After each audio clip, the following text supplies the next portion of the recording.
pumunta ako dun sa kasama ko sa choir, doon kami nagkakilala. Nagte-text ng sweet messages. Tapos yung gestures, nung mararamdaman mo na talagang, may gusto to, ang ganon. Tapos, parang nung time din na yon parang sort of crush ko din siya.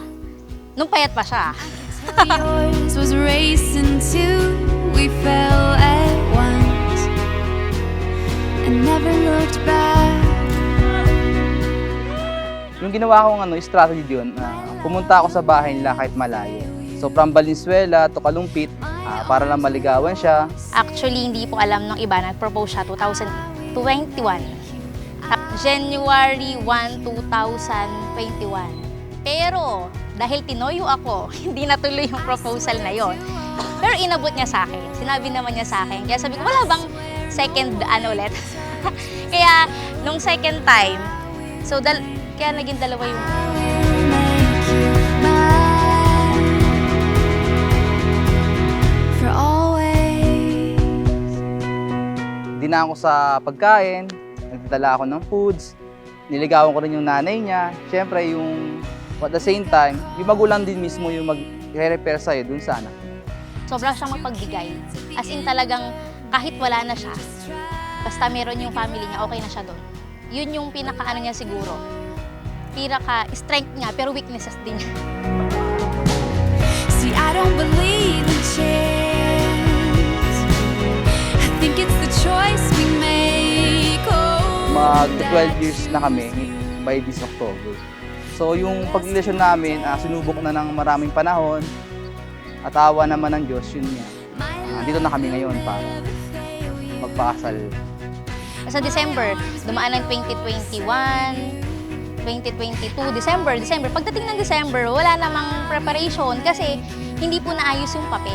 Neto lang, biglaan na naayos yung papers, tapos nung naayos yung papers niya, liyawan niya na. Then, yun na, go na. I swear no one can touch this love. Oh, I will make you mine.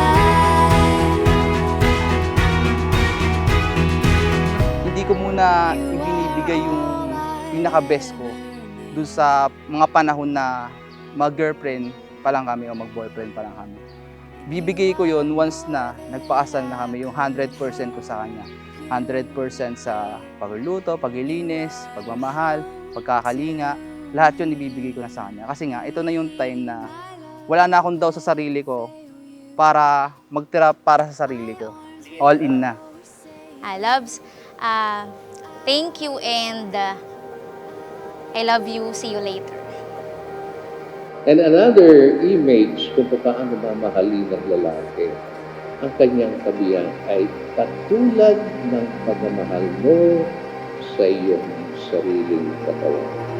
Ang pagmamahalan ninyo'y kayo'y magiging isa na kung saan ay wala ng pagpapagpapahiwalay sa inyo kung hindi ang kamangkangan.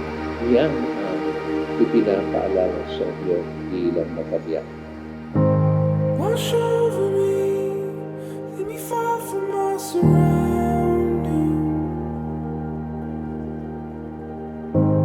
Take over me, over every rushing memory. If only for a moment. Oh, this could be my last chance.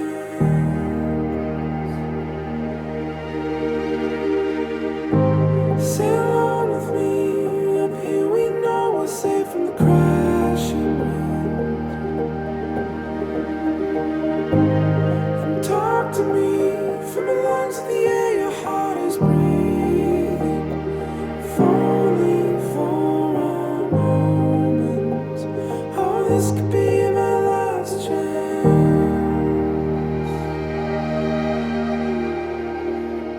Siyeng Marie, bukal ba sa iyong loob ang pagparito upang makaisang dibdib si Lemuel na iyong pagmamahalin at paglilingkuran habang buhay? Opo, Father. Wanna see the other side. Lemuel, bukal ba sa iyong loob ang iyong pagparito upang makaisang dibdib si Shane Marie na iyong pakamamahalin at paglilingkuran bilang ay iyong kabiyak. Opo, Father.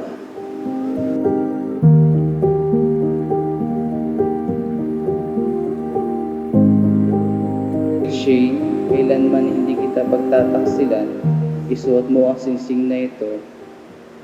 Na ito ay tanda Ito ay tanda ng aking pag-ibig at katapatan sa ngalan ng Ama, ng Anak, ng Espiritu Santo.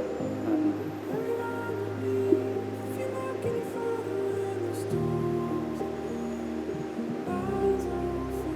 Limuel, isuot mo ang singsing na ito,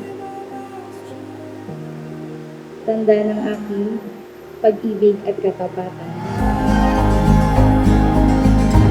In the grip of your arms, far from where I wanna see the other side. Show me where to go. Oh, this could be my last chance. Marami tayong pagsubok na dumating sa buhay natin. Hindi pa ito yung huli, bagkus ito pa yung simula para dun sa mga pagsubok pa na darating sa atin. Yung pagmamahal mo, tutumbasan ko pa ng mas malaking pagmamahal yan.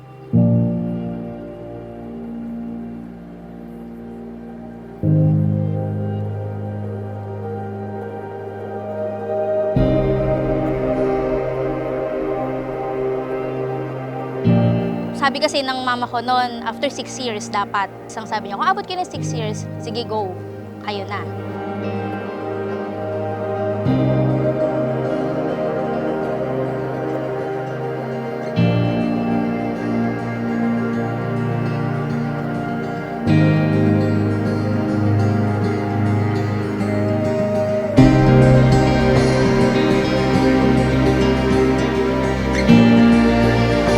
kung tayo ay nagkakaroon na ng pagtatalo o ano ba man sa mga bagay na yan, indikasyon na yan na parang meron ng problema.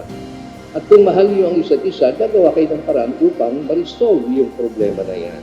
Upang sabihin, manatili kayo sa inyong pagmamahalan bilang magkabiyak.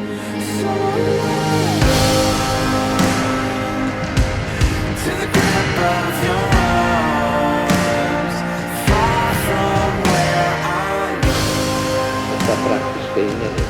Pakita niya pa rin practice niya. Oh? Kasama. Alright. Palakpakan po natin sila. Palakpakan natin.